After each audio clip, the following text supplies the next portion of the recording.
नमस्ते. स्त्री मंत्रा या मराठी चॅनलमध्ये आपले खूप खूप स्वागत. मैत्रिणींनो, या पूर्ण नवरात्रीमध्ये आपण 9 दिवस 9 देवींच्या आधुनिक कथा ऐकल्या. तुम्हाला त्या कशा वाटल्या हे नक्की कळवा.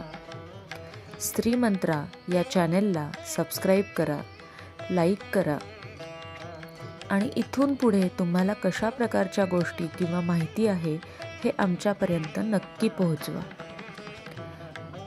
आज नवरात्रीचा 9मीचा दिवस. 9 दिवस आपण केलेल्या उपासनेची सांगता करण्याचा दिवस. आजची ही सांगता कन्यापूजनाने आणि होम करून केली जाते. होमामध्ये सर्व वाईट शक्ती, संकटे, दुर्गुण यांचा नाश करून भस्म करून त्यांना संपविले जाते. एकदा भगवान शिवांनी पार्वतीला विचारले, तू नवरात्रात उपासकांना प्रसन्न कशी करतेस? तेव्हा पार्वती म्हणाली, मी नवरात्रीत नवदुर्गेच्या रूपाने पृथ्वीवर प्रकटते. भक्त माझी आराधना करतात. शेवटी जेव्हा लहान कन्यांच्या पूजन करून त्यांना भोजन दिले जाते तेव्हा मी त्यांच्या या पूजेमुळे पूर्णतः तृप्त होते आणि भक्तांना इच्छित फल देते. तेव्हापासून अष्टमीला अष्टकन्या किंवा नवमीला 9 कन्या पूजण्याची प्रथा सुरू झाली. स्त्री मंत्रा या चॅनलमध्ये आज आपण ऐकणार आहोत नवमीची एक आधुनिक कथा. तनया ही एका मोठ्या कंपनीत मोठ्या हुद्द्यावर काम करणारी मुलगी. तिने 9 दिवस भक्तिभावाने दुर्गा मातेची उपासना केली होती. 9 दिवस नियमाने ती देवीसमोरचा दिवा पेटता ठेवत होती आणि रोज कमीत कमी 1 माळ देवीच्या जपाची तिने मनोभावे जपली होती. तिच्या रोजच्या धावपळीच्या दिनक्रमात तिने ह्या गोष्टी वेळ काढून आठवणीने केल्या होत्या. आज नवमीचा दिवस असल्यामुळे तनयाच्या आईने तिला फोन करून सांगितले, अगं आज कन्यापूजन कर बरं आणि मंदिरात जाऊन होमाला नारळ देखील वाहा. हे तू न विसरता कर, तरच 9 दिवस केलेल्या व्रताची योग्य सांगता होईल.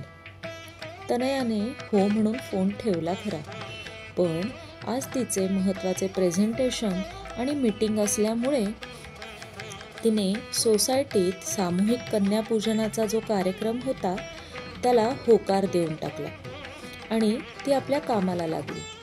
दिवसभर ती तिच्या कामात गढून गेली. संध्याकाळपर्यंत तर ती हे साफ विसरून गेली की आज कन्यापूजन देखील आहे आणि आपल्याला मंदिरात देखील जायचे आहे. संध्याकाळी उशिरा सोसायटीत आल्यावर तिला अचानक आठवले की इथे कन्यापूजनाचा कार्यक्रम आहे. तिने पाहिले की तिच्या कामवाल्या मालतीताईंनी सोबत घेऊन आलेल्या मुली कावऱ्या-बावऱ्या होऊन बसल्या होत्या. बाकी कोणाला काहीच माहिती नसल्यामुळे या मुली इथे कशा आल्या असा प्रश्न बाकीच्या महिलांना पडला होता. तनयाने तिथे जाऊन सांगितले की ह्या सगळ्यांना मीच आमंत्रित केले आहे. त्या मुलींना तिथे बसायला सांगून तनया घरी येऊन पटापट तयार होऊन खाली गेली. कन्यापूजनाचा कार्यक्रम उत्साहात चालू होता.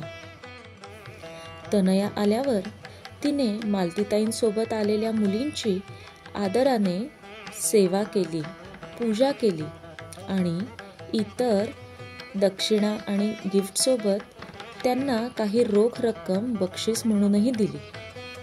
त्याचसोबत मालतीताईंना त्यांच्या घरी चूल पेटवण्यासाठी, ती पेटती राहण्यासाठी काही पैसेही दिले आणि हीच तिने होमाला दिलेली आहुती.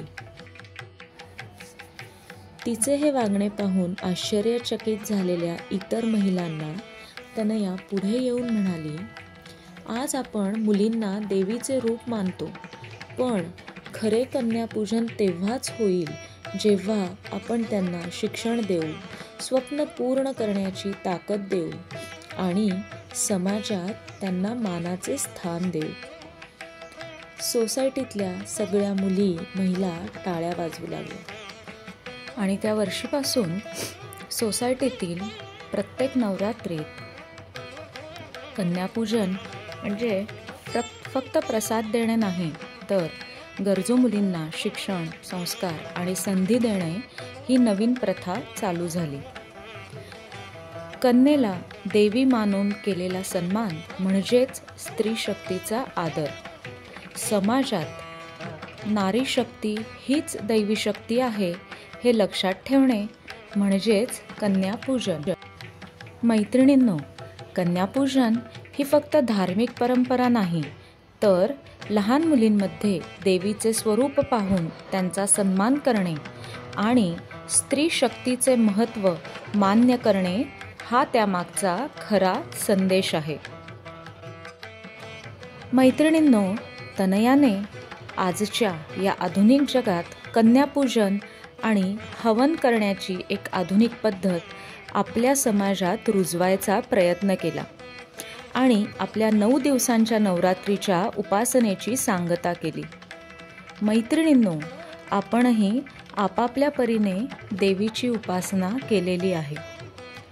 तुम्ही तुमची उपासनेची सांगता कोणत्या पद्धतीने केली हे कमेंट करून नक्की कळवा.